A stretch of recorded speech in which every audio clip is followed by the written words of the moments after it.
اور کہا یہ جا رہا ہے کہ پہلے وہ ایک عبوری یا حفاظتی ضمانت حاصل کریں گے، پھر جلسے میں جائیں گے اور اس کے بعد پھر عدالت کے سامنے سرنڈر کریں گے، پیش ہوں گے۔ قانونی پوزیشن کیا ہے؟ کیا ان کو عبوری یا حفاظتی ضمانت مل سکتی ہے، یا پہلے ان کو عدالت کے سامنے سرنڈر کرنا پڑے گا، گرفتاری دینی پڑے گی اور پھر اس کے بعد باقی پروسیس ہوگا؟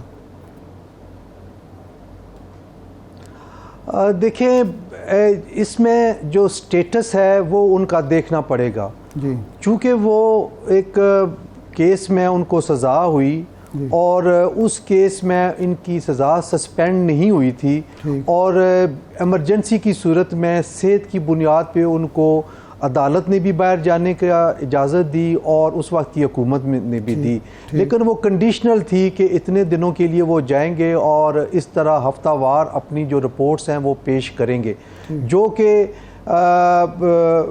میں سمجھتا ہوں کہ اب جب انہوں نے واپس آنا ہے تو firstly he has to surrender before the court of law. جب تک وہ سرنڈر نہیں کریں گے ان کی ایبسنشیا میں ان کو پروٹیکٹیو بیل نہیں مل سکتی، لیکن یہ ملک اور یہ حالات آپ کو پتہ ہے معجزے رونما ہوتے رہتے ہیں۔ فرسٹ انسٹانس کیس ہے، اس سے پہلے کسی سزا یافتہ شخصیت کو باہر جانے کی اجازت نہیں دی گئی تھی ملک سے باہر، تو یہ اس طرح نہ وہ اس طریقے سے وہ آئے اور نہ ہی ان کو پروٹیکٹیو بیل لینی پڑی، لیکن پروٹیکٹیو بیل یہ یاد رہے کہ صرف اس صورت میں مل سکتی ہے اگر کیس انڈر ٹرائل ہو، ایویڈنس کی سٹیج پہ ہو اور سزا کا فیصلہ نہ ہوا ہو، تو پھر وہ پروٹیکٹیو بیل سیک کر سکتے ہیں۔ ادروائز جب سزا ہو گئی ہے تو پھر معاملہ وہیں سے شروع ہوگا جہاں سے ختم ہوا تھا۔ ابھی جو لاہور ہائی کورٹ میں ان کی میڈیکل رپورٹ جمع ہوئی ہے اس کے مطابق وہ ہارٹ پیشنٹ ہیں، اس کے مطابق وہ کرونا کی وجہ سے بھی کچھ متاثر ہوئے تھے، پھر ان کا جو پلیٹلیٹس کا معاملہ ہے وہ بھی موجود ہے، تو کیا یہ بھی بنیاد بن سکتی ہے پروٹیکٹیو بیل کی کہ چونکہ وہ ان کی صحت ٹھیک نہیں ہے تو بجائے جیل بھیجیں گے تو مزید خراب ہو سکتی ہے، یہ بنیاد بن سکتی ہے؟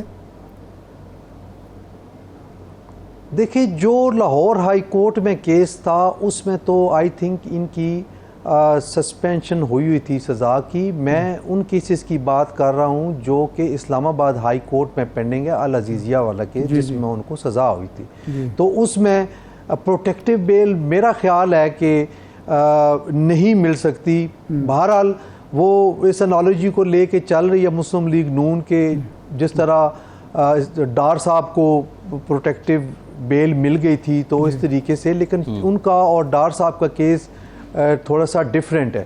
جی، ڈار صاحب کا کیس اس انالوجی کے تحت نہیں آ سکتا جو کہ میاں نواز شریف صاحب کا ہے۔ صحیح۔ اچھا سر، یہ جو کیس چل رہا ہے اب پریکٹس اینڈ پروسیجر بل کا ایکٹ کا کے حوالے سے، اب نقطہ نظر تو سب کا سامنے آ چکا ہے، آپ کی طرف سے بھی اور سپریم کورٹ بار کی طرف سے بھی، باقی جو انڈیویجولز تھے ان کی طرف سے بھی، تو کیا دیکھ رہے ہیں کہ معاملات کس طرف جا رہے ہیں؟ کیا پارلیمنٹ کی سپریمیسی جو ہے وہ ایگزسٹ کرے گی، یا عدالت کی جو ایک آزادی اور معاملہ ہے، عدالت کی مقننہ سے علیحدگی کا معاملہ ہے، اس کو اہمیت دی جائے گی؟ دیکھیں ہمارے ابھی آرگومنٹس بقایا ہیں، کل ہم نے پاکستان بار کونسل نے اپنا موقف پیش کرنا ہے، آف کورس ہم اس بل کے حق میں ہی جائیں گے، اور شروع سے ہی ہمارا جو سٹانس ہے وہ یہ ہے کہ یہ ہمارے جو بار ایسوسیشن اور بار کونسلز کے نمائندے ہیں، پچھلے 20 سال سے تقریباً ہمارے مطالبات میں یہ آتا رہا ہے کہ 184(3) میں اپیل کا حق ملنا چاہیے، اور اسی طرح ریویو میں اپنی مرضی کا کونسل کرنے کی اجازت ہونی چاہیے ایگریڈ پارٹی کو، اور کیسز کی فکسیشن 14 ڈیز کے اندر ہونی چاہیے، اور ساتھ ہی جو سب سے اہم ہے وہ یہ ہے کہ ایک ماسٹر آف دی روسٹر صرف چیف جسٹس صاحب کے بجائے 3 رکنی سینئر ججز پہ مشتمل کمیٹی ہوگی جس میں چیف جسٹس صاحب بھی شامل ہوں گے. تو یہ مطالبے ہمارے رہے ہیں تو ہم آف کورس اس کو سپورٹ کریں گے. اب ایک رہ گئے ہیں اٹارنی جنرل آف پاکستان, انہوں نے آرگومنٹس کرنے ہیں. جمعیت علماء اسلام کے اور جماعت اسلامی کے وکلاء صاحبان نے آج سٹیٹمنٹ یہ ریکارڈ کرائی ہے کہ وہ انڈورس کریں گے اٹارنی جنرل پاکستان اور صلاح الدین صاحب کے جو آرگومنٹ ہیں ان کو. تو باقی آپ کے سامنے ہے ججز میں جو آپ کو نظر آ رہا ہے کہ آبزرویشن سے آپ اندازہ لگا سکتے ہیں کہ معاملات کس طرف جا رہے ہیں. بہرحال بڑا ہمیں جو لگ رہا ہے کہ بڑی ٹائٹ سی کیلکولیشن نہ ہوگی, ایک ووٹ کے ایک جج کے اوپر نیچے ہونے سے فرق پڑے گا. یہ جو عائشہ ملک صاحبہ نے چلایا تھا اٹھایا تھا پوائنٹ اور اس پر پھر بار بار ڈسکشن ہوتی رہی کہ اگر یہ اپیل کا حق بھی ایک لحاظ سے آپ اپیل کا حق دے کہ آپ جو بڑا بینچ ہے یا فل کورٹ کا راستہ روک رہے ہیں تو یہ کس حد تک اثر انداز ہوگا ججز کی رائے پہ؟ ایک آپ دیکھیں کہ جب سے تھوڑا سا آپ پچھلے سال 1.5 سال کے فارمیشن آف بینچز والا معاملے کو دیکھیں اور آج اس جو رجیم ہے جناب قاضی فائز صاحب کی, اس میں جو یہ بینچ فارمیشن کی گئی اس کی, اس کو دیکھیں تو آپ کو ایک چیز بڑی ایک ڈیفرنٹ سے نظر آئے گا. وہ یہ ہے کہ پہلے جو بینچز بنتے تھے اس پہ کوئی نہ کوئی پارٹی آبجیکشن کر دیتی تھی اور کہتے تھے کہ یہ بینچز جو ہیں یہ منمانے فیصلے لینے کے لیے بنائے گئے ہیں, لائک مائنڈیڈ ججز کا بینچ بنا ہے اور ہر ایک کو پتہ ہوتا تھا کہ کیا فیصلہ ہے. اور لوگوں نے کنڈیم بھی کیا, ایک فریق نے اپریشیٹ کیا کہ نہیں یہ ڈومین ہے چیف جسٹس صاحب پاکستان کی کہ وہ بینگ چیف جسٹس ان کا پریروگیٹو ہے کہ بینچز کی تشکیل دیں. لیکن اس معاملے میں جب سے فل کورٹ بنی ہے ایک چیز آپ نے یقیناً اس چیز کو دیکھا ہوگا کہ کسی فریق نے اعتراض نہیں کیا بینچ پہ, کسی فریق نے بینچ کے کسی معزز جج صاحب پہ اعتراض نہیں کیا, چاہے جو بھی آبزرویشن آئی ہے. تو میں سمجھتا ہوں کہ یہ ایک صحت مند روایت ہے. اور اس میں آپ کو یاد ہوگا کہ جب یہ فرسٹ ٹائم یہ اس فل کورٹ کی تشکیل ہوئی تو وہ پاکستان بار کونسل کی اپلیکیشن تھی جو ہم نے دائر کی تھی کہ فل بینچ اس کیس کی سماعت کرے اور وہ الاؤ ہوئی تھی اور جس کے تحت یہ بینچ بنا. تو اب اس کے دیکھیں 3-4 ہیئرنگز ہوئی ہیں, کافی تلخیاں بھی ہوئیں, بڑے اچھے ماحول میں سنا بھی گیا.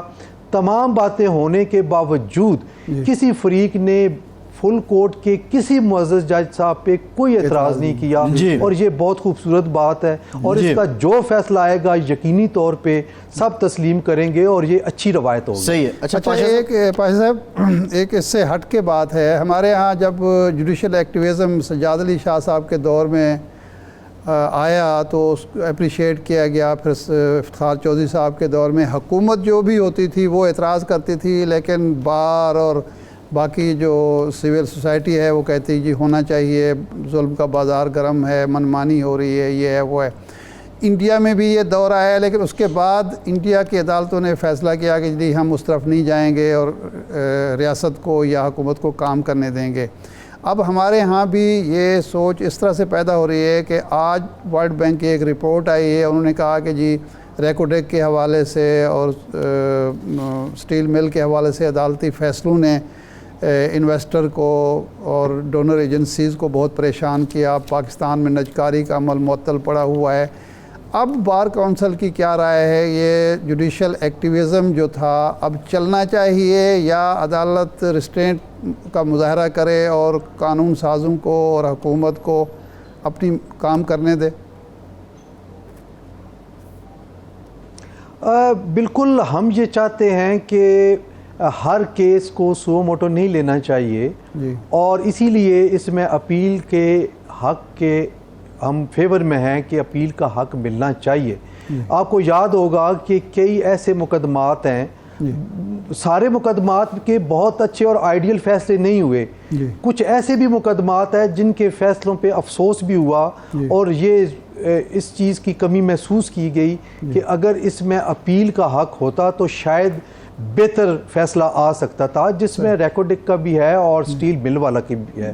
آپ دیکھیں کہ سٹیل مل اس وقت سے لے کے آج تک اگر حساب کتاب کریں تو آپ کو اربوں روپے جو ہے وہ نظر آئے گا کہ گورنمنٹ ایکسچیکر کا نقصان ہوا ہے. اور ملازمین ابھی تک موجود ہیں، ان کے بھی رائٹس ہیں، یقیناً ان کے اپنے رائٹس اپنی جگہ پہ موجود ہیں، ان کو آپ یک جنبش قلم جو ہے وہ نوکری سے نہیں نکال سکتے. لیکن جس طریقے سے وہ پرائیویٹائزیشن کے پروسیس کو اب ایک چیز اور بھی سگنیفیکینس ہے جس کو کہ جو پرائیویٹائزیشن کا جو پروسیس ہے اس کی شفافیت پہ کوئی انگلی نہیں اٹھنی چاہیے. دس از ویری امپورٹنٹ. حکومت چاہے جو بھی حکومت ہے اس کو یہ ضرور دیکھنا چاہیے کہ کل ایسا معاملہ اٹھ کے عدالت میں نہ آئے اور عدالت کوئی ریسٹریننگ آرڈر پاس نہ کرے جس سے یہ سارے پروسیس کی جو شفافیت ہے اس پہ حرف آئے. اچھا پاشا صاحب یہ بتائیے گا، میں سمجھتا ہوں کہ جو آرٹیکل 184(3) کی اپلیکیشن ہے اس پہ بڑا سوچ سمجھ کے قدم اٹھانا چاہیے. اسی لیے ہم اس حق میں ہیں کہ 3 ممبرز کمیٹی ہوگی، کلیکٹیو وزڈم ہوگا تو یہ شاید بہتر فیصلہ ہو سکے. جی اچھا پاشا صاحب یہ بتائیے گا، اب یہ جو نیب ترمیمی بل تھا اس سے متعلق جو فیصلہ آیا نیب ترمیم سے متعلق سپریم کورٹ کا، اب اس پہ حکومت نے ریویو کا فیصلہ کیا ہے، اور ریویو میں جا کے آپ سمجھتے ہیں کہ یہ فیصلہ چینج ہو سکتا ہے یا اس کے مخالف کوئی فیصلہ آ سکتا ہے؟ دیکھیں یہ بھی بڑا امپورٹنٹ ہے. یہ سارا ڈیپینڈ کرتا ہے supreme court practice and procedure act پہ. اگر تو supreme court practice and procedure act sustain ہوتا ہے اور یہ فل کورٹ جو ہے بائی میجورٹی یہ ہولڈ کرتی ہے کہ یہ ایکٹ ٹھیک ہے، تو پھر 3 رکنی کمیٹی بینچ کی تشکیل دے گی اور پھر وہ اپیل کا یہ حق دے دیا جائے گا. تو ریویو کو کنورٹ بھی کیا جا سکتا ہے اپیل میں، اور یقیناً ریویو کے جو سکوپ ہے وہ اتنا نیرو ہے کہ ہم نے دیکھا ہے کہ 99% ریویو پٹیشنز خارج ہوئی ہیں. لیکن جب اپیل ہوتی ہے تو اپیل میں دوسرے جج صاحبان ہوں گے تو شاید کچھ بہتری کی امید نکل آئے اور اچھا فیصلہ آ جائے. کیونکہ جو ریویو ہوتا ہے وہ رولز کے مطابق وہی جج صاحبان سنتے ہیں جنہوں نے فیصلہ کیا ہوا ہوتا ہے، تو اس لیے وہاں پہ یہ ریویو کی گنجائش بنتی نہیں ہے. جی ٹھیک، بہت شکریہ حساشہ صاحب، آپ کے وقت کا بہت شکریہ. ایک بریک کے بعد دوبارہ حاضر ہوتے ہیں.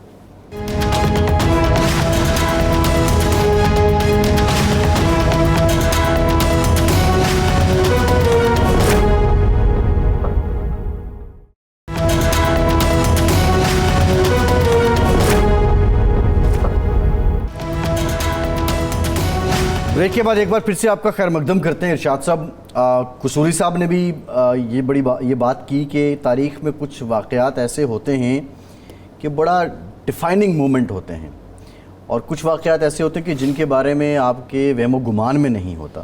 انہوں نے 9/11 کا ذکر کیا، انہوں نے آسٹریا کے پریزیڈنٹ کے قتل کا ذکر کیا، وہ ساری باتیں اپنی جگہ. یہ جو ہوا 3 دن پہلے اور جس طرح حماس نے کیا، اور ہم نے دیکھا کہ جب پہلے بھی جھڑپ ہوتی تھی تو ان کا جو آئرن ڈوم سسٹم ہے وہ بڑا ایکٹیو تھا، اور وہ جو راکٹ یہ جو گولیاں یہ برساتے تھے اس کو ریپیل کر دیتا تھا. اب کی بار تمام ان کی ڈیفنس لائن وہ تہس نہس ہوئی. نہ آئرن ڈوم نے کام کیا، نہ وہ سینسرز کام آئے، نہ وہ باڑ کام آئی، نہ وہ کنکریٹ کی دیواریں کام آئیں. اور اب جو نقشہ آ رہا ہے وہ بڑا انٹرسٹنگ ہے کہ وہ تقریباً 60 کلومیٹر جو تل ابیب سے دور ہیں جو حماس کے اس وقت جنگجو ہیں. یہ ناکامی کیسے ہوگی؟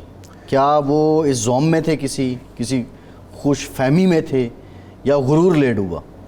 تو 3 چیزیں ہیں نا. پہلی بات تو یہ ہے کہ یہ جو ہم ٹیکنالوجی کو خدا بنا لیتے ہیں اور یہ سمجھتے ہیں کہ جی اس میں نہ تو دراندازی ہو سکتی ہے اور نہ یہ ناکام ہو سکتی ہے. یہ تصور 9/11 میں بھی پاش ہوا تھا. امریکہ کی انٹیلیجنس بھی فیل ہوئی تھی، امریکہ کی ٹیکنالوجی بھی فیل ہوئی تھی.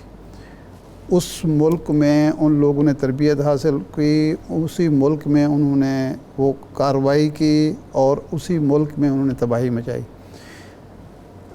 ہفتے کی صبح یا جمعرات اور ہفتے کی درمیانی شب پھر ایک دفعہ پتہ یہ چلا کہ ٹیکنالوجی ہی سب کچھ نہیں ہے. اللہ تبارک و تعالی کی تخلیق، انسان جو ہے وہ چاہے تو ٹیکنالوجی کو ناکام کر سکتا ہے، اس کے لیے اللہ کی عطا کردہ صلاحیتیں ہیں، اس صلاحیتوں کو آپ نے بروئے کار لانا ہے۔ اور دوسرا تھا ان کا انٹیلیجنس کا، موساد کو سمجھا جاتا تھا کہ سی آئی اے کے برابر کی وہ ایک انٹیلیجنس ایجنسی ہے، ضرب المثل بن گئی تھی موساد سے ساری دنیا خوف زدہ ہے، ادھر کاروائی ہو رہی ہے، ادھر کاروائی ہو رہی ہے، یہ ہو رہا ہے، وہ ہو رہا ہے۔ انہوں نے کہا کہ موساد کو تو پتہ ہی نہیں چلا، اور اب وہ وہاں شروع ہو گئی ہے، انکوائری ہوگی، پتہ چلے گا کہ کیسے ہوا۔ وہ اسرائیل میں تو میڈیا نے شور ڈالا ہوا ہے کہ یہ کیسے ناکام ہو گیا، اسرائیلی میڈیا نے شور ڈالا ہوا ہے۔ تو اس کا مطلب یہ ہے کہ یہ جو اگر انسان کم ہمت نہ ہو، انسان خود ہی اپنے خوف کا شکار نہ ہو، انسان خود ہی ہتھیار نہ ڈال دے، تو وہ بہت کچھ کر سکتا ہے، کرتا ہے اور کرتا آیا ہے۔ وہ جو قرآن مجید میں ہے نا کہ جی کئی بار ایسا ہوا کہ چھوٹے سے گروہ نے ایک بڑے گروہ کو، طاقتور گروہ کو دبوچ لیا، شکست فاش دے دی، تو یہ بار بار ریپیٹ ہوتی ہے یہ چیز۔ جی اب دیکھیں کہ یہ لوگ ٹوٹل فلسطینیوں کی کتنی آبادی ہے؟ 40 لاکھ ہوگی، جی 40 لاکھ آبادی، اور ان کے پاس اسلحہ کیا ہے؟ یہ راکٹ ہیں، پتہ نہیں کہاں سے لیے ہیں انہوں نے۔ اس کے پاس F-16 طیارے ہیں، F-18 طیارے ہیں، دنیا کی بہترین اسلحہ ساز فیکٹریاں اس کو اسلحہ سپلائی کرتی ہیں۔ امریکہ کی تربیت یافتہ فوج ہے، ٹیکنالوجی امریکہ کی ہے، وہ آئرن ڈوم امریکہ کی تھی، اور یہ جو اس کی ڈیفنس شیلڈ امریکہ کی عطا کردہ ڈیفنس شیلڈ، جس کو ایئر ڈیفنس شیلڈ، کہ جی وہاں سے کوئی ہتھیار، راکٹ، کوئی میزائل، کوئی جہاز وہ کرے گا، حدود میں آئے گا تو وہ ریپیل ہو جائے گا، واپس چلا جائے گا، ڈیفیوز ہوگا، یعنی یہ، اور وہ کچھ بھی نہیں ہوا سارا۔ جی اب یہ اندازہ کریں کہ اگر یہ 57 مسلم ممالک جن کے پاس دولت بھی ہے، تیل کی، معدنیات کی، جن کے پاس فوجیں بھی ہیں، جن کے پاس سب کچھ ہے، وہ اگر ہمت کریں، اگر وہ اڑ جائیں اپنے موقف پر، صرف اڑ جائیں اور کچھ نہ کریں، تو کیا اسرائیل سے نہیں منوا سکتے کہ جی یہ ظلم بند کریں، OIC کا یہ معاشرہ ختم کریں؟ اب آپ اندازہ کر لیں کہ سلامتی کونسل کا اجلاس ہو گیا، OIC کا نہیں ہوا، OIC کا اجلاس نہیں ہوا، کسی نے بلایا ہی نہیں ابھی تک۔ جی اس قدر رسول اکرم صلی اللہ علیہ وسلم نے ایک موقع پر فرمایا کہ ایک وقت ایسا آئے گا کہ مسلمانوں پر اس طرح اس کے دشمن ٹوٹ پڑیں گے جس طرح شہد پر مکھیاں ٹوٹ پڑتی ہیں، کرتی ہیں۔ تو صحابہ کرام نے عرض کیا، یا رسول اللہ، ہم اس وقت اتنے تھوڑے ہوں گے، اتنے قلیل ہوں گے کہ ہم پر دشمن ٹوٹ پڑے گا؟ آپ نے فرمایا نہیں، تمہاری تعداد اتنا زیادہ ہوگی کہ گنی نہیں جائے گی۔ انہوں نے کہا پھر کیسے ہوگا؟ آپ نے فرمایا کہ وہن کی بیماری تمہیں وہن کیا ہے؟ موت سے، زندگی سے پیار اور موت سے فرار۔ موت کا تمہیں ڈر ہوگا اور زندگی سے تمہیں پیار ہوگا۔ جن لوگوں نے یہ کام کیا ہے، انہیں موت سے پیار ہے اور غلامی کی زندگی درکار نہیں ہے۔ اور جو کم ہمتی کا شکار ہیں، مسلمان ہیں، تمام تر قوت طاقت کے باوجود خاموش ہیں یا بس لیپا پوتی کر رہے ہیں، وہ ہیں اس وہن کا شکار۔ جی ورنہ کوئی ایسی بات نہیں ہے۔ ارشاد صاحب ایک بات ہے، OIC کا فورم تو ہے ہمارے پاس، ابھی بات کی ترکی کی، سعودی عرب کی، قصوری صاحب نے، ظاہر ہے ان کی فیلڈ لرنڈ آدمی ہے، سب سمجھتے ہیں۔ ترکی کا کردار اور سعودی عرب کا کردار، سعودی عرب ایسے موڑ پہ ہے کہ چند دن قبل جو محمد بن سلمان ہیں، انہوں نے کہا کہ ہم اپنے معاملات کو بہتر کریں گے لیکن وتھ سبجیکٹ ٹو دی فلسطینیز۔ پھر اس کے بعد ہم نے دیکھا کہ دورہ ہوا، جو یہودی وفد ہے وہ سعودی عرب آتا ہے، پھر یہاں پہ جو فلسطین میں جو مقدسات ہیں، مقامات ہیں، وہ مسلمانوں کے لیے، سعودی عرب کے لیے کھولے گئے، لیکن اس کے بعد یہ واقعہ ہوا ہے۔ ایک تو سعودی عرب کے حالات فلسطین کے اسرائیل کے ساتھ اب نارملائز ہونے میں کیا یہ معاملہ پھر پیچھے چلا گیا ہے، اور دوسرا سعودی عرب کردار کیا ادا کرے گا؟ دیکھیں اس میں دو چیزیں ہیں. نمبر 1 تو یہ ہے کہ حماس نے یا فلسطینیوں نے یہ دنیا کو باور کرایا ہے کہ ہمارے نہ حقوق کا سودا ہو سکتا ہے نہ مفادات کا سودا ہو سکتا ہے. آپ جو بھی کرتے پھریں ہماری مرضی کے بغیر ہماری منشا کے بغیر یہاں امن قائم نہیں ہو سکتا. نمبر 1 تو یہ ہے. دوسرا یہ ہے کہ اس واقعے نے وہ جو سارے مفروضے سارے اندازے غلط ثابت کر دیے کہ اسرائیل اب ناقابل تسخیر ہے. اب مسلمان ملکوں کی فلاح اسی میں ہے، بھلائی اسی میں ہے کہ اس کے ساتھ تعلقات استوار کر لیں، اس کو رام کر لیں، امریکہ کو خوش کر لیں اور اپنی امن چین کی زندگی بسر کریں. وہ سارا کچھ ختم ہو گیا. اب نئے سرے سے اب اس میں ایک جو ایلیمنٹ ہے وہ یہ ہے کہ ایران کھل کر آ گیا ان کی حمایت میں. یس. سعودی عرب نے بھی حمایت کی ہے اور کہا ہے کہ یہ اس کا ذمہ دار اسرائیل ہے جس نے فلسطینیوں کے حقوق دوبارہ رکھے. لیکن یو اے ای نے تو مذمت کی ہے. یو اے ای کا وہ ہے، وہ ضرورت سے زیادہ وفادار ثابت ہو رہے ہیں اسرائیل کے اور امریکہ کے، امریکہ کو خوش کر رہے ہیں. اور دلچسپ بات یہ ہے کہ اسرائیلیوں کا ہمیشہ یاسر عرفات مرحوم تک کا جھکاؤ ہمیشہ انڈیا کی طرف رہا اور انڈیا کھل کر آ گیا ہے اسرائیل کے حق میں. یعنی یہ بھی ایک حالات کی ستم ظریفی ہے کہ فلسطینی یہ سمجھتے تھے کہ بھارت جو ہے وہ جناب ہمارے حقوق کا علم بردار ہے. مودی نے تو ٹویٹ کیا ہے، بڑا کھل کے ٹویٹ کیا ہے. اس کا مطلب یہ ہے کہ حالات بدل گئے ہیں. وہ جو حالات کا رخ تھا وہ تبدیل ہو گیا. جو قصوری صاحب جو بات کر رہے تھے کہ یہ اسی طرح کا واقعہ ہے جس طرح 9/11 تھا یا اس سے پہلے آسٹریا کے بادشاہ کا قتل تھا. تو اس لیے کہ اب ایران اور سعودی عرب اس واقعے کے بعد وہ مزید قریب آ سکتے ہیں. اچھا.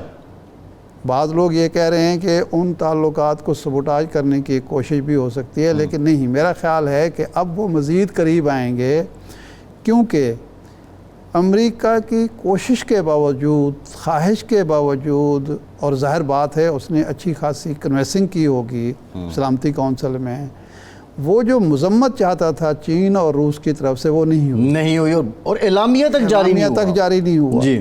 اور وہ جو ان کا بہت بڑا ایک سینیٹر ہے امریکن، وہ پہنچا ہے بیجنگ اور اس نے کہا ہے کہ جی آپ نے مذمت کیوں نہیں کی.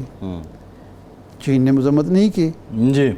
روس کی کوشش تھی کہ جنگ بندی ہو جائے، وہ ظاہر ہے امریکہ نے نہیں ہونے دی. امریکہ چاہتا ہے کہ اب کچھ نہ کچھ خفت مٹے، کچھ نہ کچھ جو غرور خاک میں ملا ہے کچھ نہ کچھ اس کو بھی اسرائیل کو بھی کچھ حاصل ہو، کم از کم اپنے جو علاقے ہیں وہ واپس لے سکے، جتنا دبا سکتا ہے اس کے بعد جنگ بندی ہو.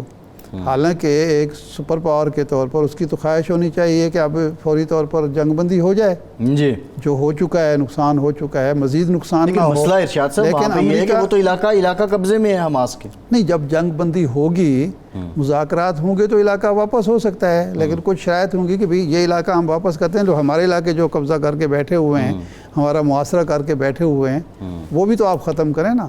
اب دیکھیں نا، امریکہ اور یورپ کے دوہرا معیار. ہمارے یہاں بعض انسانی حقوق کے چیمپئن، واہ جی واہ کیا انسانی حقوق کی کیا پاسداری ہوتی ہے. کسی کو شرم حیا نہیں ہے، نہ امریکہ کو، نہ برطانیہ کو، نہ فرانس کو، نہ یورپ کو، کہ وہاں انہوں نے کہا کہ بجلی بند، اجناس بند، دوائیاں بند، پانی بند، تیل بند. بھائی یہ کون سی جنگ ہے؟ مطلب ہے، لیکن کوئی نہیں بول رہا. وہ حمایت کر رہے ہیں اس کی.